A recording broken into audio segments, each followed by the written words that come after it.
Hello there, everybody, and welcome to God Culture. Game of Thrones is good. I am Adam, third of his name, joined by the Orange Woman, Ash Millman, and What Culture's Well Actually correspondent, Tormund, Giants, pain in my arse, Simon Gallagher. Say hello, everyone. Oh, did you prepare those in advance? Genuinely top man. Oh, very good, very good. I was going to call you the Reddish Woman, but then I panicked and said Orange. That's Actually, very which one good. did I say?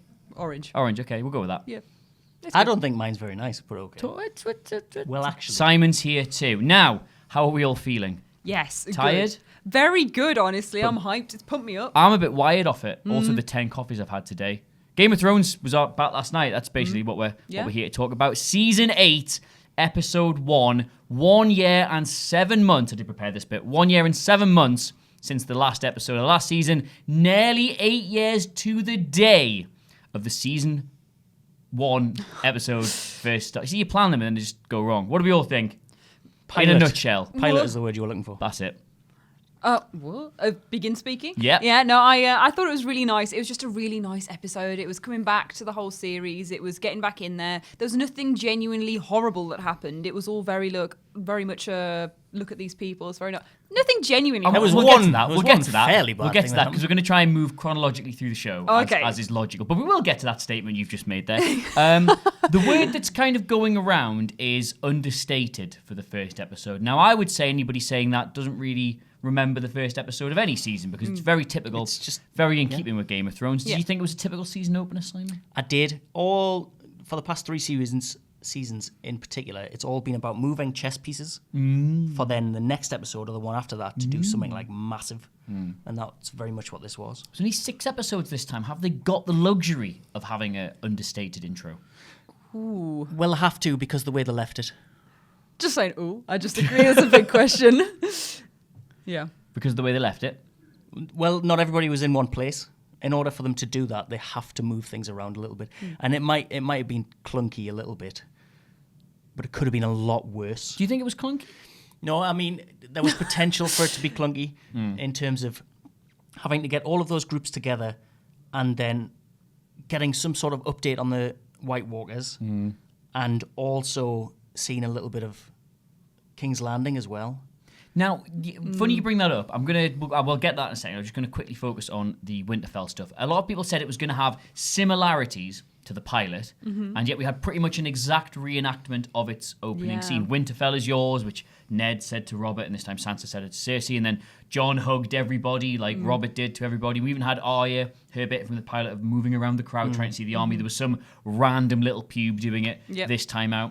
Is that nice? Is that coming full circle, or is that basically wasted time? Because we've seen that effectively. I don't know. I think it's nice them throwing back because it has been so long since the first airing of the original pilot episode. Nearly 8 years to the day. There we go. It's reiterated again for emphasis. But I think I think it's good to be brought back to that moment and for them to play back to it because when you've rewatched them all in preparation for this series as well, you can notice that it's from that first season and be like, oh well, that's nice, isn't it? That's lovely. But it is cheap because they haven't thought of anything new. So were you all excited for the many reunions that were about to take place at this point? Not really. No. Well, Arya's maybe. I don't really care about Arya and Jon that much.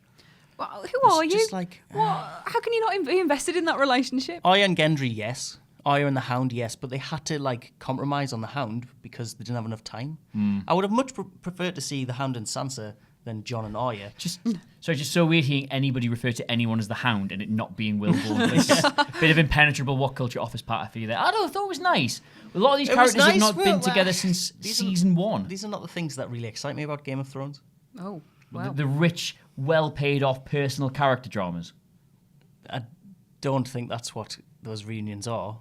Some of them were. Okay. Yeah.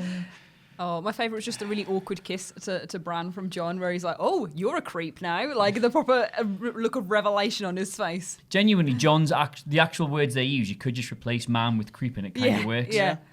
And no, because he says almost, and he's full creep. He is almost a creep. Yeah. We've not seen him walking into a small bird to watch somebody undress yet. That's his rite of But you know passage. he's done it. He's definitely done it. We'd all do it. From there, we moved to King's Landing, which is you wanted to bring up.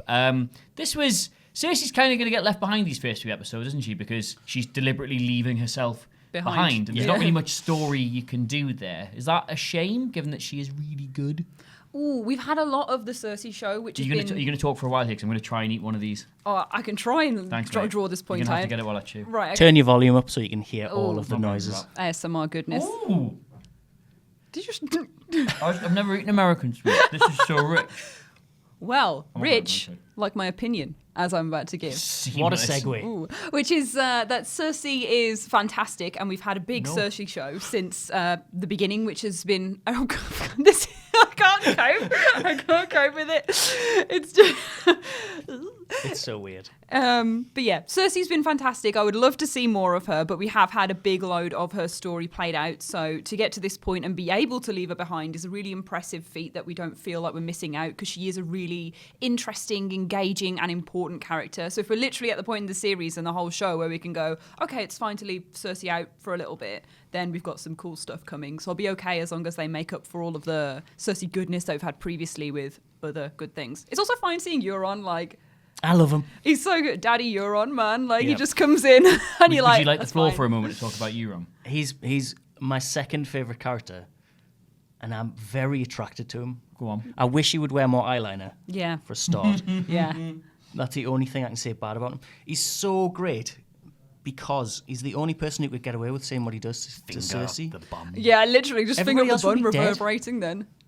Well, she does specifically say that, doesn't she? I've killed men for much less. And than then this. just and like- then bangs him. Yeah. Which is pretty much. Yeah. Is that goals? I've- That's goals, isn't it? I kind of want to be threatened with death and Yeah. then It is, but immediately he's nailed through he's- a wall. I think he's been sperm jacked, is what's happened. Well, this is quite an interesting thing because we obviously thought Cersei was either pregnant or at least feigning pregnancy at the end of season 7, but now Jaime's walked out on her. There's no reason. You can't really fake a pregnancy up to a certain point. Yeah. So now you think she's been sperm jacked. I think he's Or been even sperm sperm jacked. jacked, rather. I do, I've because got so much butterscotch on my teeth. It's so distracting. I think No pun intended.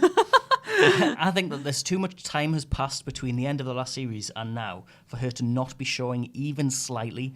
How much time has passed, by the way? It, Is there an it has official- to have been a couple of weeks at least because Jamie's got good beard.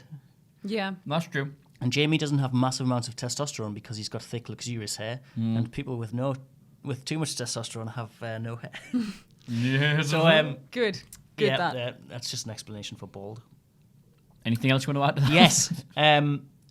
So what I think she's done is she's seen an opportunity to get an heir that she can claim is Jamie's, even though it's clearly not going to come out blonde, because she wants to protect herself from the The hair colour of her children is not something that's traditionally stopped her from making a claim No, on that's true, parentage but in the past, though, is it? No, but it's caused this yeah, whole that's- problem in the that's very- first place. that's very Is she ever going to have a child where she's like just open and honest about whose it is? No. And actually, in theory, surely she would just say it was Euron's anyway, because while the show seems to have made a lot of peace with the fact she's banged her brother, perhaps people wouldn't. Well, yes, she needs Euron to think it's his anyway. But what she needs the baby for over Jamie is she doesn't want A him. double pregnancy bluff. Yeah. Like you think it's yours, but actually you actually think it's actually his, even though it actually is his, even though he's going to think it's yours. Yes, Right, I'm calling exactly it now. that. Twins, one blonde, one black hair, Yeah. and that's Oh, it. both in there. Yeah. Is One- that how one sex Greyjoy, works? That's one how it Lannister. works.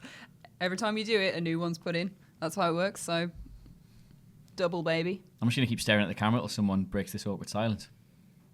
What happens next after that? I don't know. I think you have to raise What it. during sex? Oh no, I mentioned the Game of Oh Thrones. no, I meant but- after you get the baby. All right. Well, anyway, it's a shame. We're going to leave Cersei behind for a bit, but someone who's going to be joining us on this mythical quest of incredible banter over the next 5 Whoa. episodes is Bronn, armed with literally the crossbow that killed Tywin Lannister. Yes. We think. Bit smelly. Yeah. Bit smelly that. Is this? I had no idea what they were going to do with Bronn this season. I was actually quite disappointed because I thought there's not really any. If Jaime's left him, there's not really another thing for him to do. But here you go. Here's everything you claim to ever want, and all you must do is very poetically murder your two friends. Your Yeah. only friends in the world who you've shown any sort of interest in. Your only friends who you've never paid for.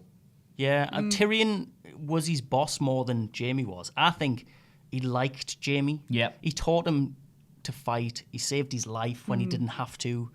Admittedly, he wasn't going to get paid after that point, but he could have just taken all the treasure that was right next That to bit him. on the loot train massacre, I'm not going to call it a Yeah. battle. He could have just picked up his golden scarf, And ran but off, instead yeah. he went for the crossbow. The crossbow? The long bolt? scorpion. The scorpion. Scorpion, Yeah. yeah. Thank you, nerds. You're welcome. What's he going to do here? Kill him.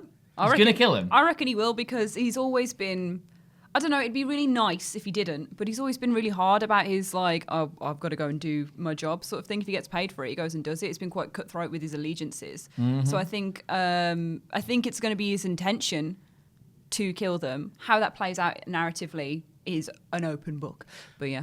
I think, well, I hope that we're going to get a Point Break moment where he lies on his back and shoots it in the air. It's not as dramatic with a crossbow, that is it? Instead of firing a round of loud explosives Yes, in the air, then- ah! Reload it again. That would definitely come back down as well. I think there's some foreshadowing to suggest that he's not going to do it, which probably means he will do it. Because he says, like, Qyburn says, we'll give you all the riches. And he says, yeah, but Cersei promised me that, and look where I am now. I don't have any of those things. Why should I trust you? So it's going to be nice. Deal, he has. It gives him a good arc. Having a very nice time from what I can imagine. Now it's like, by the way, can we just send you up to the opposite end of the country on a murder mission? By the way, while you get there might also be the entire army of the dead just ravaging the people anyway. Hey, at least he goes on an adventure. At least we get to see some Bronn adventures. It's a bit of an odd one. I think there might be more to this because Cersei doesn't believe for a second that they'll win that battle. So why would she send someone to kill them?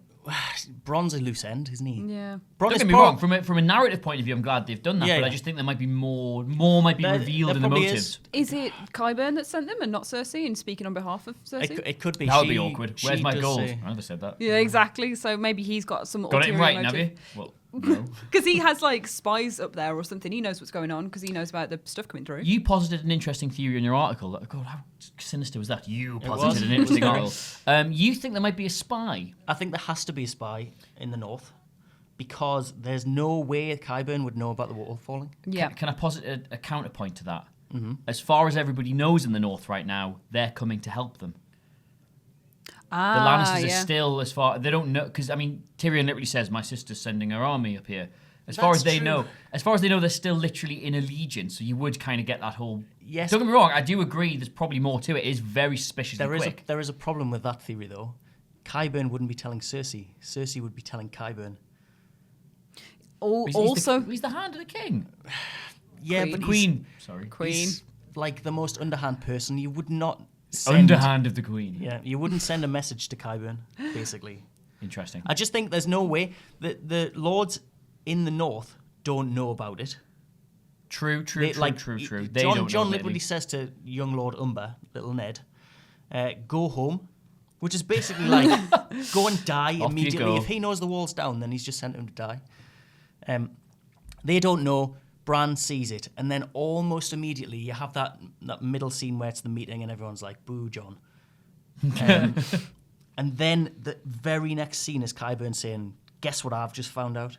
It's too To be fair, much. it would be so easy just to put a line in, the north have sent word that the wall has fallen. Exactly. Dead easy to do. If you've spotted that, that's a hell of a spot.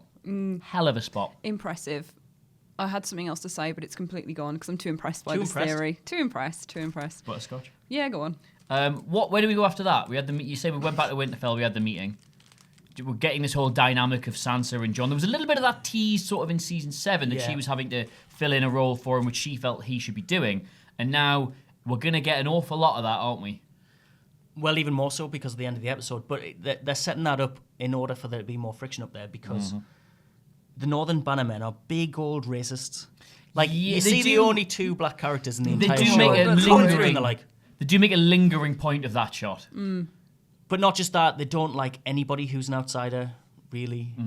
And if they have any ammunition to suspect that Jon is the better king, they already want him to be king anyway. For them, he is the king.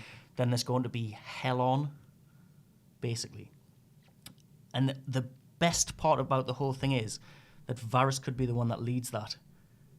Varys? So there's that scene where the three hands, let's call them, are all standing on the wall. Tyrion, Davos, and Varys.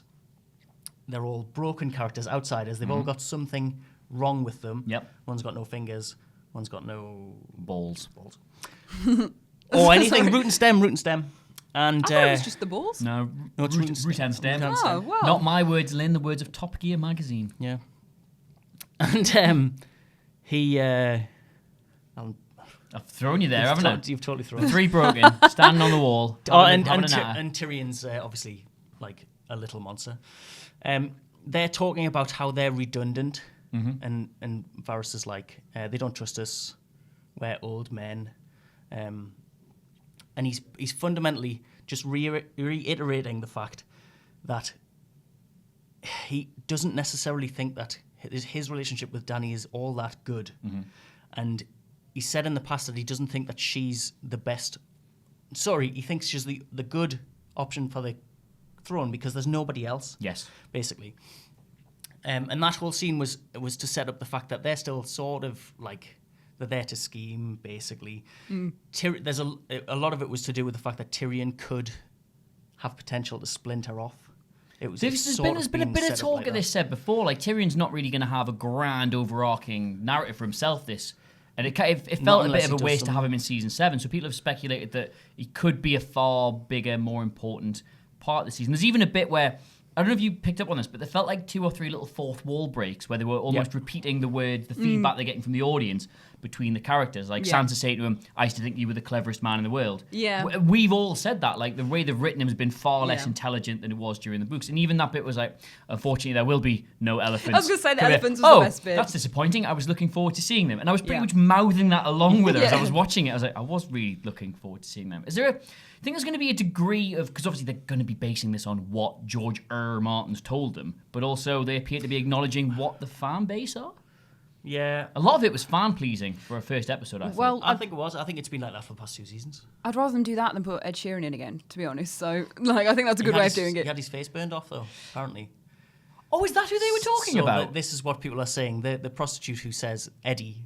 Oh, okay. His face burned off. That's a nice little tidbit. What a spot that is. I completely missed that. So did I. Wasn't me. I mean, there's probably other things to concentrate on in that scene than literally the names of the Lannister soldiers they're mentioning. But yeah, this could be quite interesting, I thought. What do we all think of the scene between Sansa and Tyrion? I thought that was really well done. Yeah. It was nice seeing them come together again after all that time and everything and have their little... Season 3. It was good. Season 3. Yeah. They're still married? Like, what are they going to do with that? I think that didn't get... I mean, did it not technically get annulled when she married Ramsay? Well, yeah. I don't know how this works. It did. They annulled it because they didn't do the... It was never consummated, yes. They didn't do the whole root and stem in. Did everybody know that? I don't think you put the root in. Yeah. They all knew that they It's didn't. just turned into sex education gone wrong, this video. Root and stem. Anyone? Root and stem. I Root and think stem. you asked the question before about the reunions and whether they were great. I think... I like this one. This is the best one, I thought. Yeah, it was, because the best interactions in this episode are ones that hint at things going wrong for me. So that one hints at Sansa being potentially an issue for Dany and Jon, which she will be. Yep, definitely. It'll come to a head probably quite quickly. The meeting of the 3 on the wall, which I didn't finish, but is basically if Varys learns that Jon's better heir, he'll put all of his weight behind him. Yeah, he'll put all of his weight behind him, and he'll lead the Northern Bannermen against him, probably against her. And the other one was has forgotten. Cool. Gone. But there was one. You mentioned friction before. Yes. Speaking of friction, Runestone. Dany's dragons aren't eating, so her solution is to fly them out of Winterfell to a waterfall so they can watch her bang her nephew. Of course. Yeah, I like that. What was this scene about? Because I thought if we're ever going to see Jon ride a dragon, that should be some huge scene.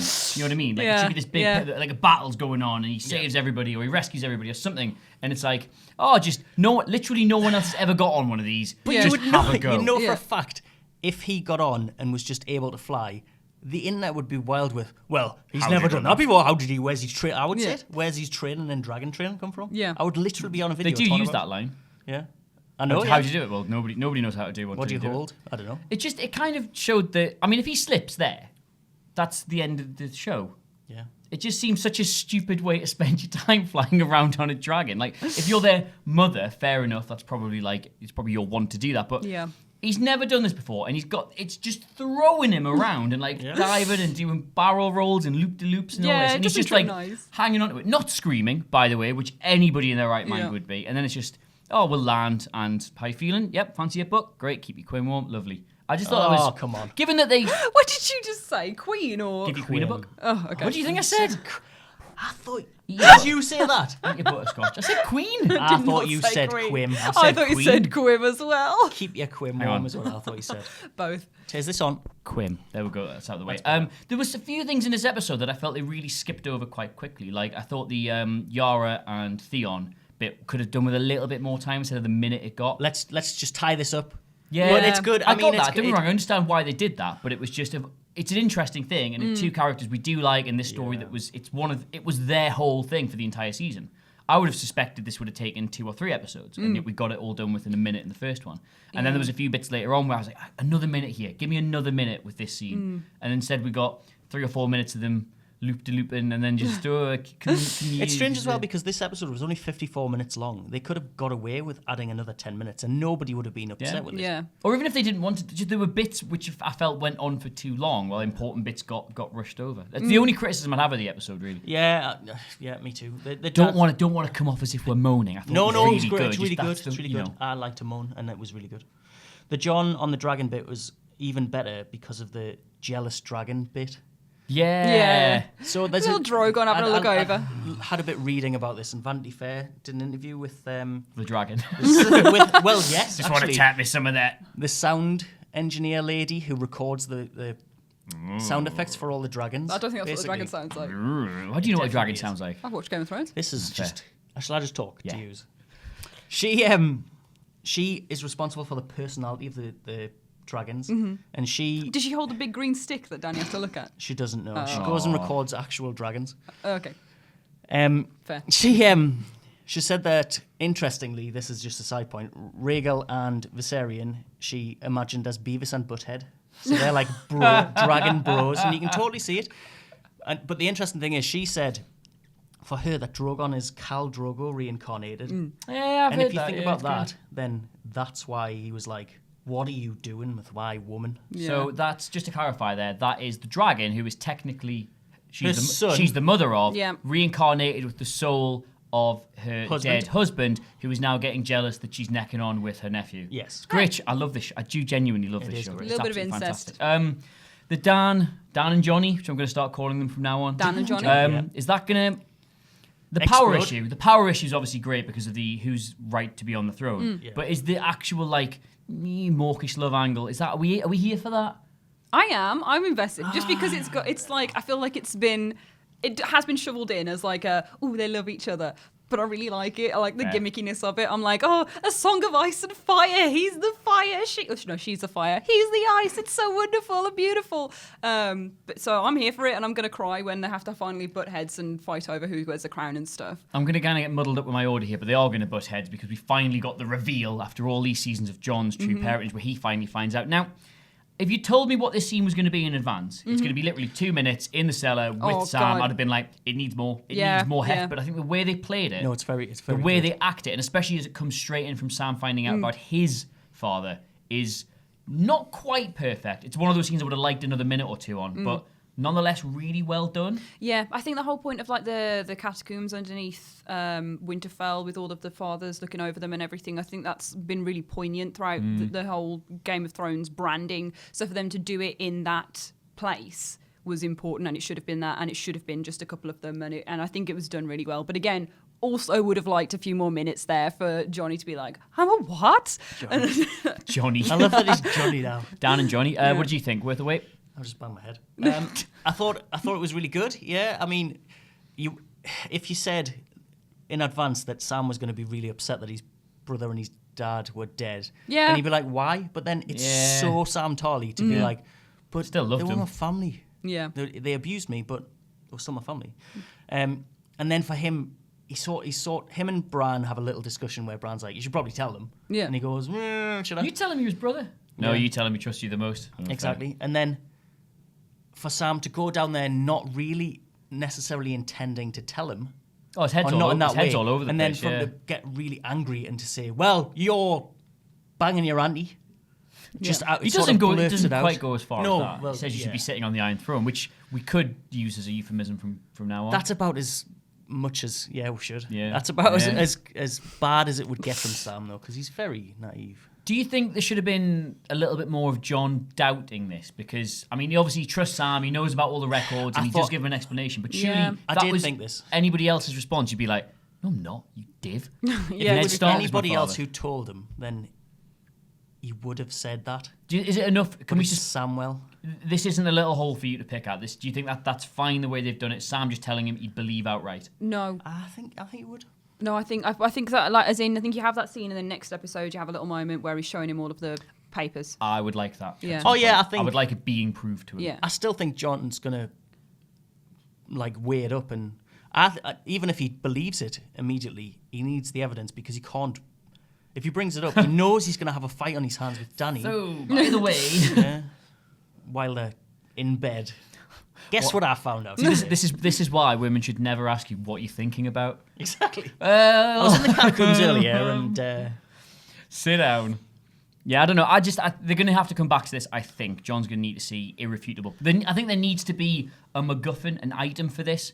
Well, there is. Yeah. Because either he has to give that to Dany or destroy it. There's and at the minute, it's Sam. there is one episode. One scene in that episode where there's two MacGuffins and they're both brought by Sam. So they didn't really need to bring the moment in where Dany tells Sam about his brother and dad. But in that sequence, he also goes, "Oh, and by the way, I've got some books from the Citadel, and I've got this sword that's going to be really valuable." Yeah, later. yeah. There's no reason for him to bring those up whatsoever, unless they are MacGuffins. But we know that the sword is Valyrian steel, one of only a handful that we've seen in the show, so that is going to be important at some point. But he didn't need to bring it up. No, he So didn't. All it's doing is foreshadowing, and that's why. I like to brag about it. You know Yeah. it's like when you've got something cool. That's why I think That's why I think the books are going to be the evidence, because he mentioned them as well. The books He's you'll like, never read. Yeah. Because they'll never come out, by the way. No, Just I didn't mean those books. I meant the books from the Citadel that have the evidence. Oh, right. Those books. Yeah, they might He exist hasn't. at some Sam point. wasn't like, here is a song of a promise of spring. It wasn't like that. Was it a promise? Is it a promise of spring? That's Winds the of Winter, last- promise of that's spring. the last We're one. getting off. There's two Yeah. things left I wanted to talk about, which we're Yes. nicely bringing up the runtime. One thing was the final shot of the episode. Sexy Jamie. Sexy Jamie. Now, did we all do the same thing I did, Aye. where you were watching that and he's trotting along the horse? It took you a second to cotton on to who it was. The fringe threw me off completely. His hair flopped down. I was like, "Who's that?" And then went, "Oh, know, that's who you are." Like that bit in The Simpsons where I shouldn't have stopped for that haircut. Yeah. Yeah, what do we like? All these reunions, all these characters who've been on this like consistent arc. All of a sudden, it's like, hey, it's Jaime Lannister, the guy who's abandoned his evil sister to go throw down with his relatively good brother in the good fight against the dead, And marry Brienne. and marry Brienne and do all marry because he's a Brienne. top lad now, a top No. lad. Yes. Tormund. And by the way, here is the person who he crippled as a child by pushing him out of a window when he caught him doing an actual sex with his Oh yeah, actual he's sister. doing his It's great. practice creep stare at the It's end, isn't he? quite awkward. That's the best bit about that was Sam goes, "What are you doing, Danny?" He goes, "I'm waiting for an old friend." Yeah. I didn't get that Proper until about an creepy. hour after I watched it. I was Oh like, my he was God. waiting for Jamie. That the best moment of the episode? I don't think it is. Ooh. The next part is the best moment of the episode because it has the best line. But you know why? Because it's the person who says it. But that Wait, was that not the last scene? Yeah. maybe it's the one before that. Yeah, I think I'm gonna go back. I'm gonna go back to that, but I know what you mean. It's the most Game of Thrones moment in the episode. Yeah. Where it's like everyone's like, "Oh, returning hero Jamie. Yes, what's he gonna do?" Oh no, Oh, it's he's the- going straight into a trial. Yeah. And rightly so. Basically. As you brought up the second to last bit, which I wanted to leave till the end because Ash said nothing horrifying happened in this episode. Yes. We had a small child nailed to a wall with the body parts of his fellow friends arranged in a very creepy image that we've seen since season 1, episode 1. The very first episode we see that image, and then he's not actually dead, is he? No, he comes back he to is. life. He's undead. He comes back to life, sort of, and then goes for them, and they have to set him on fire. And Ash, not horrifying? Please discuss. I mean, Child. In comparison to the rest of the Game of Thrones stuff, I was like, yeah, that's all right. Like, It's just extremely your bag, that though, isn't it? yeah, I liked it because I was Being like, ooh, desensitized. a little bit of imagery, a little bit of White Walker stuff, but there was no actual like horrifying Army of the Dead or anything. It was just a bit of person pinned to the wall. Now, James put this in fine. his... Just a bit of person. James put this in his ups and downs, that so rarely does Thrones do actual out-and-out horror. You forget how good it is at it. Yeah. Because the bit where they're stalking, Skulking. stalking, where they're going through the halls and they bump into each other. It's genuinely quite tense and quite scary. And then there's that, and it's horrifying, and then it comes back to life, and it's a bit of a scare. Why don't they do more of this? I absolutely crapped myself when he jumped off the wall, by the way. I wasn't expecting it. I very much lost my trousers. Yeah. I don't know if that's the right reaction, but it was Tormund because I'm totally primed to lose Tormund at some point. I think we and all he's are. he's just like standing there like talking, Doing his and eye. then you see almost out of focus the It's a- eyes yeah, it's open. a You're little like, blues, oh isn't my it? god, he's dead. I And thought then that it was him. doesn't. Yeah, so did I. But then it happened again in Beyond the Wall, it did a bit where he was like, "Oh, he's dead." Oh no, he's not dead. Have they teased it too much to actually kill him now? It's like Hawkeye in the MCU. It is like Hawkeye in the That's what I'm MCU. holding Oh on my to. god! Imagine he can't be Tormund dead. on the throne at the end. I've got a theory that That'd he be can't die perfect. Why? because there's very Too few big. free folk left, and they need someone to be their leader and someone to integrate them with the king. So No, it has they're to all be dead. Tormund. Yeah, Shh, no, it's You fine. solve the problem of people living north of the wall if no one's living north of the wall. he's got you there. There's islands What I will say with is, unicorns on. quickly in closing, that's season 1, episode 1. Yeah. No deaths. There was one What child else? that got burned alive. The entire House of Umber has just been made extinct. Yeah, and also those people got killed on the boat with Theon. No major Yeah. character deaths. Now I Ned- know Umber's Ned I know Umber. Umber's a major character for you, going back to that quiz we did a year and a half ago. I can't help but feel responsible. Why you killed Umber? I killed Umber. But no major character Yeah, deaths. no major. Hardly, aside from the Tormund bit, hardly any even remotely hinted at. Now, is that to be expected because it's a scene-setting, chess-piece moving episode, or do we have to start worrying that they still haven't got their bottle back from season 7? No, it's banter. Yeah, but the answer to everything is it's just banter. We all went into this being like, right, who's going to die immediately? Who's going to die in the first 10 minutes? Who's going to die at the end of the first episode? did that. And nothing happened. That's true. They Like have in those absolutely terms, parred everyone off by going, haha, you thought you were going to see someone die. And Just a it's- kid. It's also like, oh, I feel better about that. And then you begin to think, there's only 5 episodes left and there's all these people that are going to die. Yep. They're going to kill Yep. millions. Just a reminder that the Battle of Winterfell takes place 2 days after Avengers Endgame, so prepare yourselves for that one. Yes. Finally closing, what's your favourite bit? Ooh. When you think back to season 8, episode 1, what will you remember first and fondest? Definitely remember the spooky bit. I think Yep. that was my favourite bit. But I also very much enjoyed seeing Arya and Jon reunite, which I know you were like about, but it was No, nice. I was just, what? Doesn't it excite me? Doesn't excite me. It put a little smile on my face. I had a little smile. So murder, bloodshed, horrifying, but with a caramel centre, very Yeah, on brand. yeah. Yes, and Simon. 2 lines. One from the Hound, you're a cold bitch, aren't you? Yep. Yeah. And Tormund, when they say he's got blue eyes, and he goes, I've always always had had blue eyes. My favourite's just slightly before one of yours. He goes, "You left me to die." She went, "I robbed you first." Yeah, that was class. I love that Dead bit. good. That got me. It's good to have the Hound and Tormund alive until the end because they are the They're best, the banter. Yeah, the best lines. If loads of people go out of Winterfell, I am hyped to see how some of these people go out because the amount they've been through already in the show, Yep. you either have to do the most heart-wrenching, pointless, empty death, or you have to do something so baller. Quick Yeah. predictions: who dies at Winterfell? Pretty much all of them, probably. Gendry, Oh. Yeah, oh. too useful to live. He's made his glass. Too useful to live. one of Sansa or Arya. Sansa. I No, would think- she's going to I be would think One important. of them do. She's going to be important because I think Arya is like your strong fighter, smashy sword lady, and Sansa is your conniving, thinky politician person. So I think she's going to last a bit longer. I still have my theory that we will believe Arya has died at Winterfell, but will re-emerge at the end. That, Big that take a face trailer off, yeah. makes it look a lot like she dies. Yep. I think quite a few people are going to die.